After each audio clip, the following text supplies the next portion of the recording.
Hello, welcome back to Benny Watches Stuff. I am Benny. I'm gonna watch some stuff. This is a teaser trailer. It's weird that we're teasing this movie for something called Falling, which stars, according to the thumbnail, Viggo Mortensen, who is a great actor, and I've really enjoyed his work, even the non-Aragon stuff. I even liked Green Book, even though I understand many of the cultural problems with it. It's still a sweet little movie. Yeah. Anyhow. Okay. Let's go ahead and give it a watch. Here we go.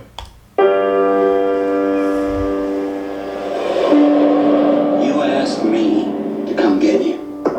Remember? I would never say that. Dad, you know Mom's not here. Did you forget because you're too old? Looks like a goddamn girl. Did they know you were a fag in the army? You can attack me all you want, but I am not going to engage with you on that level anymore. I know what you're trying to do. I'm trying to help you, Dad. Heaven doesn't want him, and hell keeps sending him back.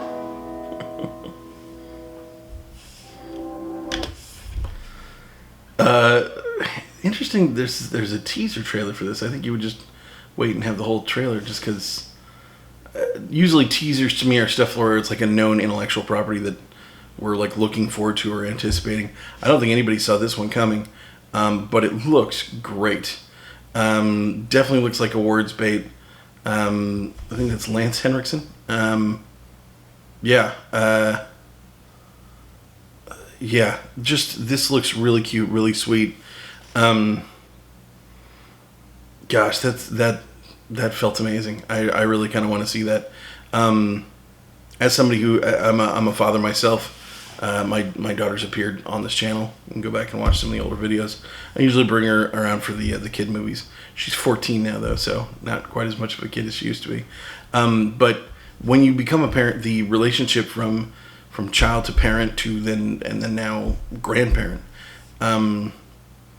So the relationship with your own parents changes immensely, just because now you get this weird reverse deja vu, where you're doing stuff with your kid and you're remembering having done it before, but from the other perspective. So it's, and that happens all the time. You know, and people see it. You know, oh, I'm becoming my father. I'm becoming my mother. And it's these great universal experiences that happen when you become a parent. But watching people go through this and struggle through Alzheimer's and struggle through that judgmental parent level, which I think is, it's a generation that's dying off. I think there's less of that generation now than there was. You know, like I'm sure my parents, like my grandparents, were absolutely that guy, you know, that would smack you around for being a gay kid and like yell at, make fun of you because your hair is long and stuff like that.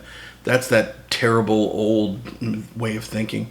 The newer generation, I feel like, and when I say newer generation, I'm talking about people who are in their 60s now. I mean, these are the people who were, teens during the 60s. So I don't think they're quite as judgmental as the generation before them.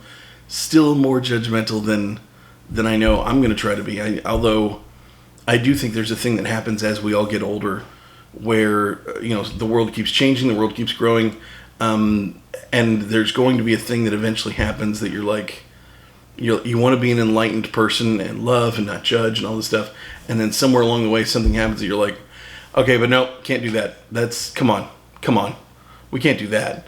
My dad has told me stories about that. Was that he felt like when he was growing up, he shook his fist at the generation before him and called them bigots and monsters, because for him, he grew up in the South, and so he was a teenager in Mississippi in the 60s, and he would look at the the racism and stuff and think, man, these old people, they just don't get it. And then meanwhile, fast forward 20, 30 years later, as homosexuality becomes more mainstream in America in the 90s, and he feels not that he's, completely homophobic, but that he's definitely now on the other side of the fence. That this thing that he had always thought was a truth about how life works, that people who think that way are wrong, and that's the way he was raised and trained. But then now that thought is being challenged, and he struggled with that. I'm not saying my dad's a bigot and terrible. He's definitely better at it than some old people, but he's not nearly where, like my best friend, and I don't want to be the person who says that, but my best friends happen to be a gay couple. So it's a very different type of feeling, and I sometimes now look 40 years down the road and I wonder what it's going to be for me. That there's going to be this thing that it's like, hey, so it turns out, I'm really an owl or something like that. And now we hear that and we're like, come on, that's stupid. No person is ever going to think they're an owl. But give it a minute. Let's see. And when that happens, will we greet that, with like, okay, cool, you're an owl? Or is it going to be like, nope, sorry, you can't be an owl? And at that point, you'll become the owl hater. That thing of acceptance. Apparently there might be a wall somewhere where you just stop accepting these new concepts of society and what we do. I hope it never happens to me. I'm gonna do my best to make sure it doesn't. But it's hard, and watching somebody go through that and struggle with that with their parent, and also the Alzheimer's thing, which is hard. Parents are hard, man. Parents and being a kid and being a parent, it's all really hard. So watching someone go through that struggle, it's an interesting, honest kind of story, and the older I get, the more I find myself liking that stuff. So definitely gonna watch this. If you liked the video, like and subscribe down at the bottom. If you didn't, go ahead and let me know why. Give me a chance to learn from you or explain myself either way. But yeah, if you think I'm wrong on this, let me know. Let's talk about it. I'd love to hear. I'm totally open to other ideas and other ways of thought. If you think I'm wrong about something, just tell me. Let's talk it out. So anyway, bye-bye.